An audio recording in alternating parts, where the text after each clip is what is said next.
Ketika berbicara tentang sepak bola Asia, Korea Selatan selalu muncul sebagai salah satu kekuatan dominan. Prestasi panjang mereka di level Olimpiade, Piala Asia, hingga kancah dunia membuat siapapun segan. Namun, kabar mengejutkan datang dari kubu Taeguk Warriors jelang kualifikasi Piala Asia U23 ke 2026.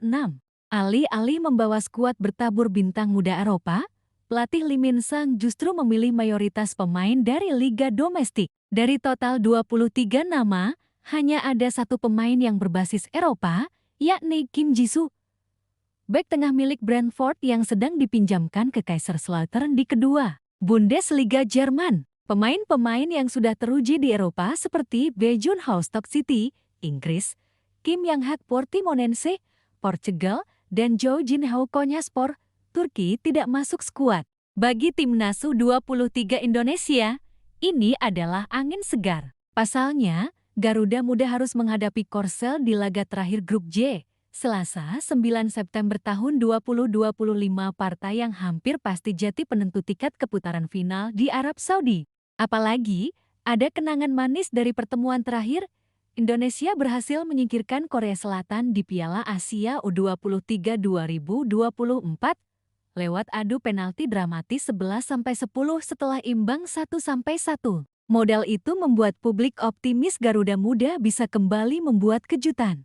Biasanya, Korea Selatan membawa skuad U23 yang mencerminkan kekuatan penuh perpaduan antara talenta lokal dan bintang muda yang sudah menembus Eropa. Namun kali ini, ceritanya berbeda. Dari 23 nama yang dipanggil Lee Min-sang, 22 diantaranya bermain di Kalik 1, Kalik 2, atau tim militer Gimcheon Sangmu. Ini jelas menurunkan level pengalaman. Para pemain liga lokal memang punya kualitas, tetapi intensitas kompetisi di Eropa tidak tergantikan. Hanya ada Kim Ji-soo, bek tengah bertinggi badan 192 cm. Ia tercatat milik Brentford Premier League Inggris, tetapi saat ini sedang dipinjamkan ke Kaiserslautern di kedua Bundesliga. Kim dikenal kuat dalam duel udara dan dianggap prospek masa depan pertahanan Korsel. Namun, jika hanya Kim yang berkarir di Eropa, jelas terasa timpang dibanding edisi sebelumnya. Nama-nama berikut seharusnya bisa membuat Korsel lebih menakutkan, tetapi absen kali ini. Bae Jun-ho Stoke City, Inggris, gelandang kreatif yang reguler di Championship. Kim Yang-hak Portimonense, Portugal, winger cepat dan eksplosif. Jo Jin-ho Konyaspor, Turki, gelandang pekerja keras yang sempat debut di tim senior. Absennya mereka membuat lini tengah dan depan Korsel kehilangan variasi serangan. Pelatih Lee Min-sang terang-terangan mengakui bahwa mereka tidak punya banyak waktu untuk mengorganisasi tim. Mayoritas pemain baru bergabung setelah kompetisi domestik berjalan padat. Artinya, chemistry dan pola permainan bisa saja belum matang. Kami tidak punya banyak waktu untuk mengorganisasi tim dan mempersiapkan tim. Tapi kami percaya pada pemain dan staf pelatih, ujar Lee. Meski dianggap lemah, Korsel tetap punya beberapa nama potensial. Kang Song-jin, Suwon Samsung, winger yang pernah jadi wonderkid di U20. Lee Sung-won, Gimcheon Sangmu, kapten U20 Korsel di Piala Dunia ke 2023. Jong Ye-sang, Daegu FA, striker dengan naluri tajam di kotak penalti. Dengan kombinasi ini, Korsel masih berbahaya, tetapi jelas tidak segarang edisi-edisi sebelumnya. Pada Piala Asia U23 2024, Korsel datang sebagai favorit juara. Namun di perempat final, mereka bertemu Indonesia asuhan Shin Tae-yang. Hasilnya mengejutkan. Skor 1-1 di waktu normal, dan Indonesia menang 11-10 lewat adu penalti. Itu adalah kekalahan yang dianggap memalukan, sekaligus mencoreng nama besar Korsel di level U23. Kekalahan itu masih membekas. Bagi pemain Korsel, laga melawan Indonesia bisa membawa tekanan mental. Mereka harus membuktikan bahwa kejadian 2024 hanyalah kecelakaan. Sebaliknya, bagi pemain Indonesia, itu adalah sumber kepercayaan diri. Banyak pemain di skuad 2025 ini yang menyaksikan langsung atau bahkan ikut dalam laga heroik tersebut. Pelatihnya kini Gerald Van den Burg, bukan Shin Tae-yang.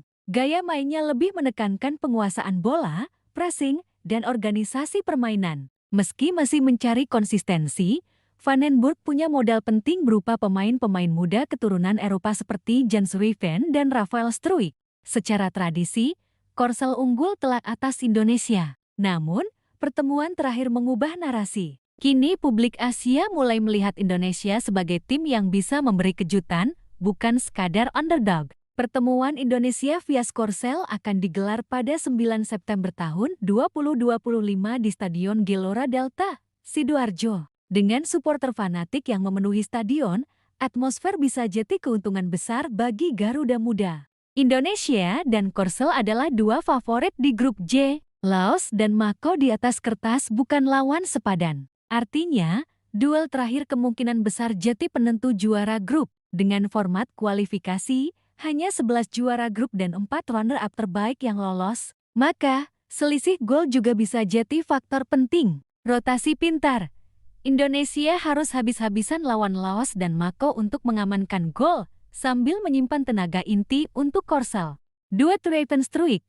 Ruijven dengan fisik dan Struijk dengan pengalaman bisa jadi kombinasi berbahaya. Transisi cepat. Korsel dikenal dengan permainan agresif. Indonesia harus siap memanfaatkan celah di lini belakang mereka. Supporter Sidoarjo. Atmosfer Gelora Delta bisa memberi tekanan psikologis bagi Korsel. Kelemahan lawan. Skuad minim pemain Eropa. Persiapan pendek, dan chemistry yang belum terbentuk. Modal 2024. Pengalaman menang di Qatar bisa jadi energi tambahan. Menang atas Korsel. Otomatis juara grup, imbang lawan Korsel. Peluang juara grup tetap ada jika selisih gol bagus, kalah lawan Korsel. Harus berharap masuk 4 runner-up terbaik. Dengan segala kondisi, peluang Indonesia untuk mencuri poin bahkan menang terbuka lebar. Kuncinya ada pada efektivitas serangan dan disiplin bertahan. Korea Selatan U23 memang datang dengan nama besar, tetapi skuad yang mereka bawa ke kualifikasi Piala Asia 2026 jauh dari kata sempurna. Minimnya pemain berbasis Eropa, persiapan yang singkat, serta trauma kekalahan tahun lalu membuka peluang emas bagi tim asuh 23 Indonesia. Bagi Garuda Muda, inilah momentum. Jens Ruijven, Rafael Struijk, Doni Tripamungkas, hingga Cahya Supriyadi punya kesempatan untuk menulis sejarah baru. Bukan hanya mengulang kemenangan atas Korsel, tetapi juga memastikan tiket ke putaran final di Arab Saudi. Namun, kemenangan tidak akan datang begitu saja. Dibutuhkan disiplin, keberanian, dan daya juang ekstra. Publik Indonesia tentu berharap tim ini tidak hanya menjadi cerita kejutan, tetapi juga konsisten tampil sebagai kekuatan baru di Asia. Cekoktet melihat duel Indonesia vs Korsel ini bukan sekadar pertandingan sepak bola, tetapi juga pertarungan mental dan harga diri. Jika Garuda Muda mampu melewatinya, maka jalan menuju puncak prestasi akan semakin terbuka.